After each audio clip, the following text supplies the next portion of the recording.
Hey everybody, welcome back to Rusty Wrench Restorations, and this is our 10th episode of Retro Restorations, where we jump in the time machine and head on back and look at past restorations I did before I started the YouTube channel. So this one here is a American classic. It's a Ford 9N. I bought this thing, what I thought at the time was fairly cheap, but it needed a lot of work. You'll see in the upcoming pictures, there isn't many of it in its original state, but it had light duty truck tires on the front and was painted the wrong color. It was just a mess. Unfortunately, I invested a lot of money into this thing to get it right, and just by nature of these types of tractors, there's so many of them that are produced that to sell one that's restored is kind of a niche market.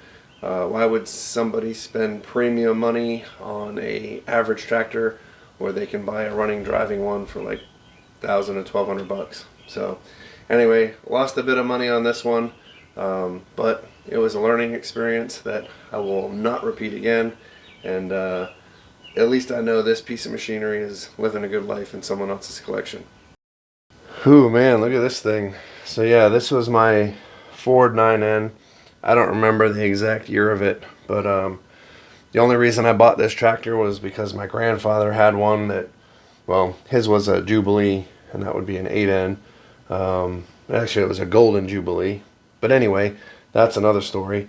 But this one kind of reminded me of his. I knew it needed some work, but I thought I was up for the challenge. I mean, look at this thing. It's got Isuzu truck tires on the front.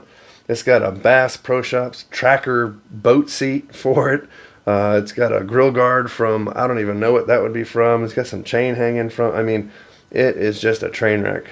But I was so excited to get this thing. I had an Economy Power King tractor that I had restored and traded to get this. And the guy I got it from said he was using it for bush hogging, and I was like, man, that sounds like fun.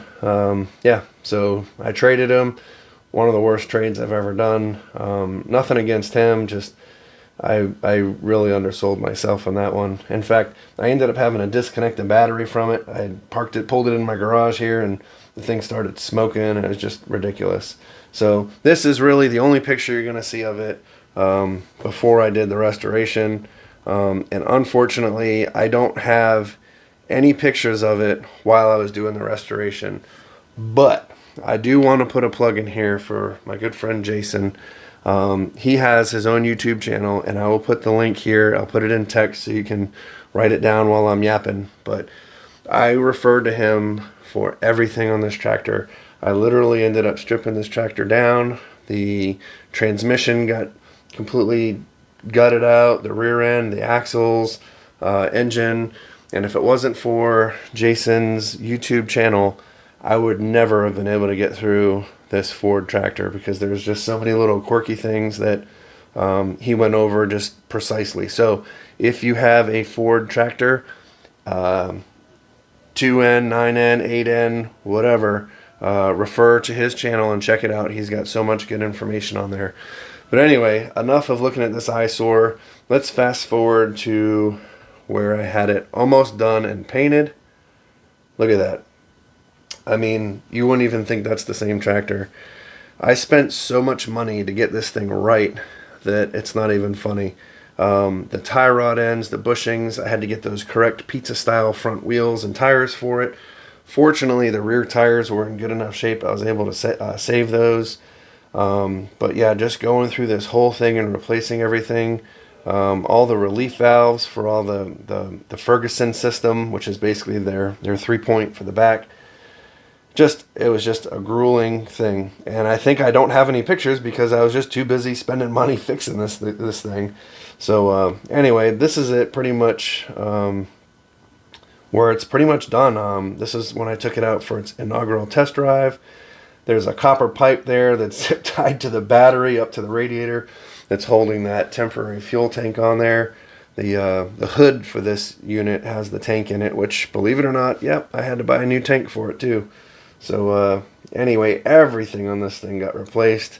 I was completely upside down on it, but it was a lesson learned, and now literally every tractor that I go to look at, I really have to try to do the math in my head to figure out if it's going to work. And you know, I used to have a hard time saying no. I'm like, nah, I can make it work. Well, I have no problem saying no now. I can drive 3 or 4 hours and look at a tractor, and I'll turn around and go home with an empty trailer and a heartbeat. Alright, so this is going to be my first video on it. I just got back. I was still in the Navy at the time. Got back from a trip to Japan and was excited to finally jump on this thing and go for a ride. And I love the way this sounds. It just reminds me of a old Ford Model A or Model T, whatever.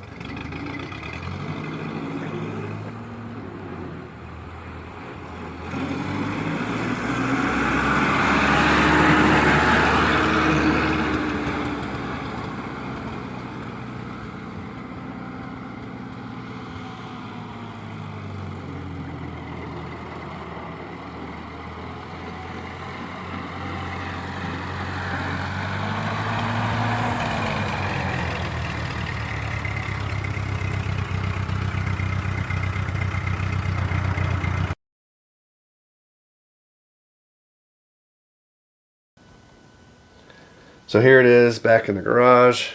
Got the hood, the side panels, a remanufactured grill. I don't think it was even the right one. Got a new steering wheel there for it. I had a new seat pan. I mean, literally everything on this thing got replaced. But I think it came out really good. And here is the final picture of it. Got the hood on. Everything's painted up, decaled correctly. Yeah, I don't know. I mean, it looks amazing. I really do like it. And the Battleship gray, that's the original color it was supposed to be. I'm sure it wasn't called Battleship, but anyway, it was a really cool tractor.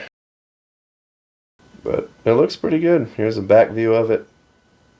Had the PTO cover on there. Pretty cool, sitting on the dash. This one here, you can see your feet go on pegs. Some of them have the complete floorboard, but this one here just had the pegs, so it's a little different, that's for sure. And here it is sitting in my garage next to my John Deere H. This was after I got the H, but before I restored it. In fact, I probably just got the H because I can still see all the dust on the tires. The Farmall Cub in the background. The next picture is pretty cool because I actually had the models for all 3 of these tractors, and I was able to set them up on the hood how they were parked in my garage. Yeah, I'm a weirdo. I do crazy stuff, but I thought it was pretty neat to have the models of those same 3 tractors and have them sitting in my garage in the same orientation. It don't take much to entertain me, as you can tell. And this is it. This is the before and after picture of it. So, you know, I like to think that maybe my loss of financial funding went to the tractor's gain for a new lease on life. Because had I not restored it, it probably never would have gotten painted again. It would have just been continued to be used as a bush hog tractor and basically beat into the ground until it was sitting on a fence row waiting for the scrap man. So, they say you can't save them all? I don't know. I think we can save them all.